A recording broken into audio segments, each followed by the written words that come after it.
अंग्रेज आए चले गए, मुगल आए चले गए, पुर्तगालीज आए चले गए, कि उनके जाने के बाद हमें पढ़ाया क्या जा रहा है, हमारी आने वाली नस्ल पढ़ क्या रही है।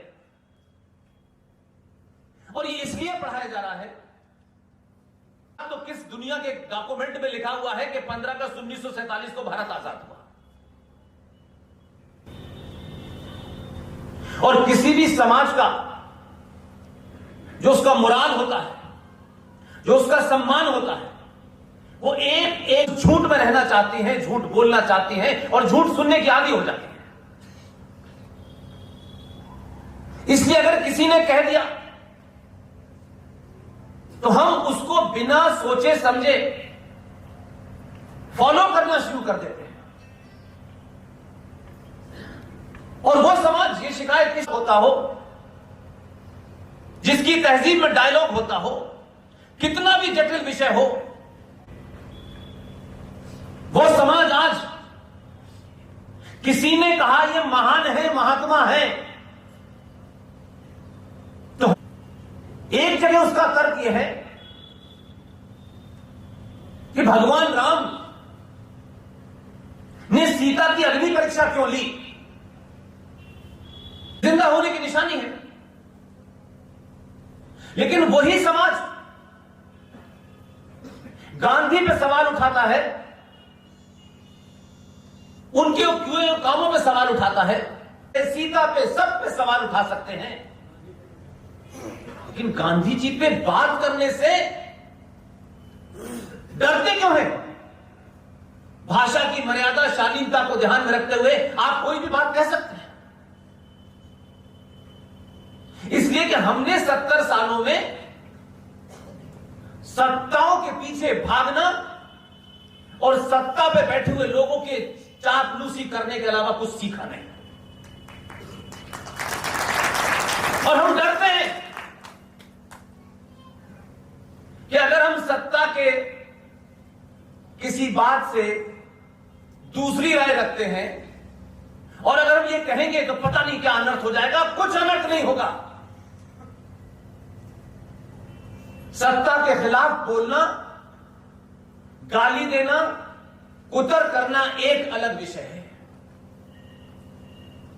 लेकिन जीवन जीने की प्रक्रिया में सत्ताओं के पीछे इतने पड़ जाना कि अपने आदर्शों को, परंपराओं को, संस्कृति को इसलिए भूल जाना कि कोई नाराज हो जाएगा। जिसको नाराज होना है वो कल हो जाए। आप सच बोलिए।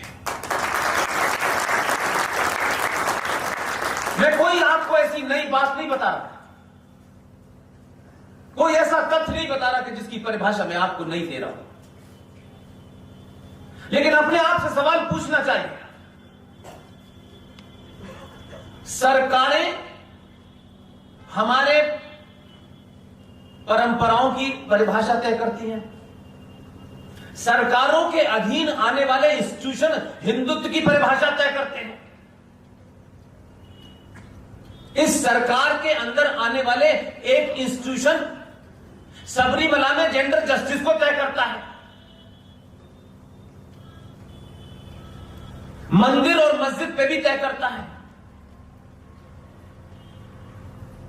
आपकी आदर्श स्थिति जब थी, लेकिन आज आदर्श स्थिति नहीं है। इसलिए मेरी परंपराओं को, मेरे आदर्श को, मेरी भावनाओं को, मेरे मंदिरों को, मेरे आस्था के केंद्र की परिभाषा अगर कोई कर सकता है तो सिर्फ शंकराचार्य कर सकता है, कोई और नहीं कर सकता। क्योंकि शंकराचार्य को इसी काम के लिए चुना है, देश चलाने के लिए नहीं चुना है। इसलिए देश सुरक्षित है। देश बहुत छोटी सी चीज है। हम देश को सब कुछ मान बैठे हैं और सत्ता में बैठे हुए ताकतवर लोगों को समझते हैं यही हमारे भाग्य विधाता हैं। जो कमजोर और कायर और लालची समाज होता है वो सत्ताओं के पीछे भागता है।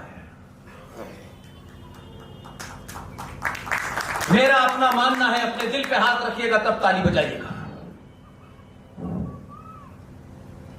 आपको अपने ऊपर भरोसा नहीं रहा, और ये शायद इसलिए नहीं रहा कि आप समझते हैं कि इस जीवन में सब कुछ मुझे वो मिलना चाहिए जो मैं चाहता हूं। हम जिस आदर्श शक्ति के ऊपर विश्वास रखते हैं और ये मानते हैं कि हम सबका एक ना एक दिन जाने का दिन तय निश्चित है, न उससे पहले न उसके बाद दुनिया की कोई ताकत आपको ऊपर नहीं ले जा सकती। चलते फिरते उठते बैठते हम ये कहते हैं, लेकिन जो कहते हैं उस पर विश्वास नहीं रखते। इसलिए जिंदा रहने के लिए हम हर दिन मरते हैं, और जो कौमें मरने से डरती हैं वो जिंदा नहीं रहती।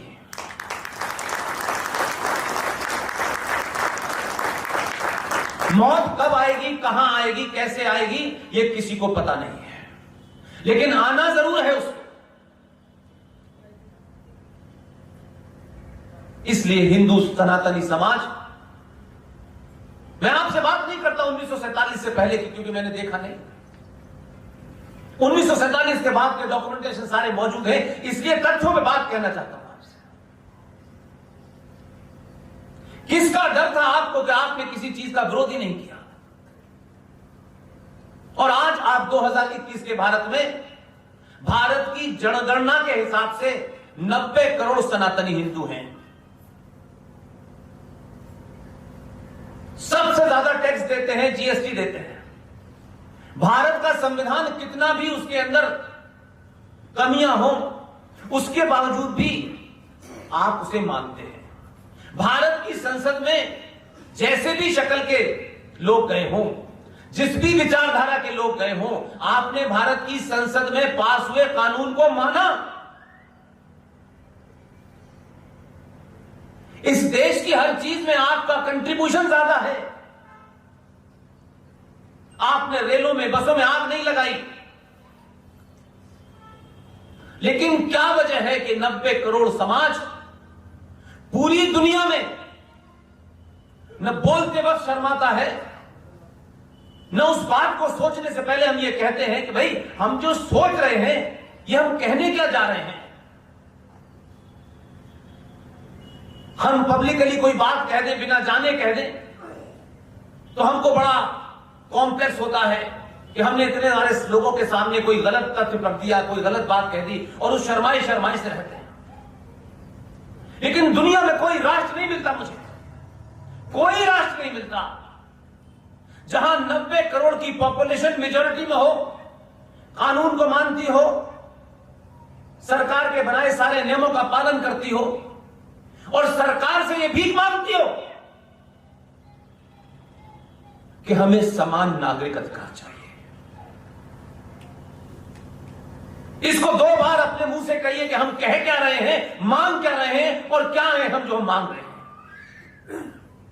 इसमें हमारी लाचारी, हमारी कायरता, हमारा लालच, इसके अलावा कुछ और झलकता नहीं है। हमने 70 सालों में अपने आप को ऐसा बौना बनाया है कि आज आप जब समान नागरिक अधिकारों की बात करते हैं तो आपको पता है कि इस देश में जो कम है गिनती में, उन्होंने अपनी सामूहिक शक्ति से आपसे ज्यादा अधिकार ले लिए हैं। इसलिए आज 90 करोड़ हिंदू पूरी दुनिया में रुस्वा हो रहा है और कह रहा है कि हमें समान नागरिक अधिकार चाहिए। दुनिया में पहला ऐसा देश होगा वहां की मेजॉरिटी समान नागरिक अधिकार का मांग करती हो, क्योंकि उनको मालूम है कि इस देश में माइनॉरिटी के नाम पे उनके अधिकार इस मेजॉरिटी से ज्यादा है। इस पर चर्चा नहीं होती। हम कायरता के एक के बाद एक हमने दुनिया के सामने अपने आप को पेश किया है। हमको निजी तौर पे, परिवार के तौर पे, समाज के तौर पे तो बहुत जल्दी हमको लगता है कि कहीं हम छोटे नजर ना आए, हम बड़े नजर आए, हमारा इतिहास बड़ा गौरवशाली हो। लेकिन आप सोचिए कि 70 सालों में जो समाज को संगठित करने वाली शक्तियां थीं, जिनके टारगेट पे समाज था, उन्होंने अभी भी आज तक और इस समय तक वो ये चाहते हैं कि आपसे चीजें छुपी रहें।